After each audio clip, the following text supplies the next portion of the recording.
વિકસિત ગુજરાત વિકસિત ભારત અંતર્ગત મોદી સાહેબનું જે સપનું છે કે વિકસિત ભારત 2047માં આ દેશ સંપૂર્ણ રીતે વિકસિત થાય, કોઈપણ જાતની કોઈ કમી ન રહે અને દુનિયાના દેશોની હરોળમાં ભારત દેશ આવે એવું મોદી સાહેબનું સપનું છે.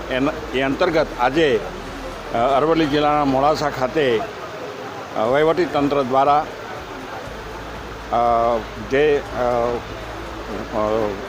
વોકલ ફોર લોકલની જે વાત છે કે સ્વદેશી વસ્તુ વાપરવી અને જે સંજોગો ઊભા થયા છે એ પ્રમાણે આજે અહીંયા આ સ્ટોલ જુદા જુદા સ્ટોલ ઊભા કરવામાં આવ્યા છે. એનું મેં નિરીક્ષણ કર્યું તો જોયું કે વિવિધ પ્રકારની વસ્તુઓ અહીંયા જે અહીંયા આપણે ત્યાં જ બને છે, આ લોકો જ બનાવે છે, ગુજરાતવાળા લોકો બનાવે છે અને એ વસ્તુ બહુ સરસ બનાવી છે.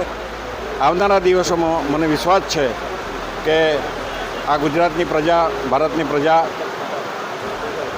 આ દેશમાં બનેલી વસ્તુ, રાજ્યમાં બનેલી વસ્તુઓ જ વાપરશે અને એના કારણે આ દેશ જે રીતે વિકસિત થવો જોઈએ એ રીતે વિકસિત થશે એવો મારો સંપૂર્ણ વિશ્વાસ છે.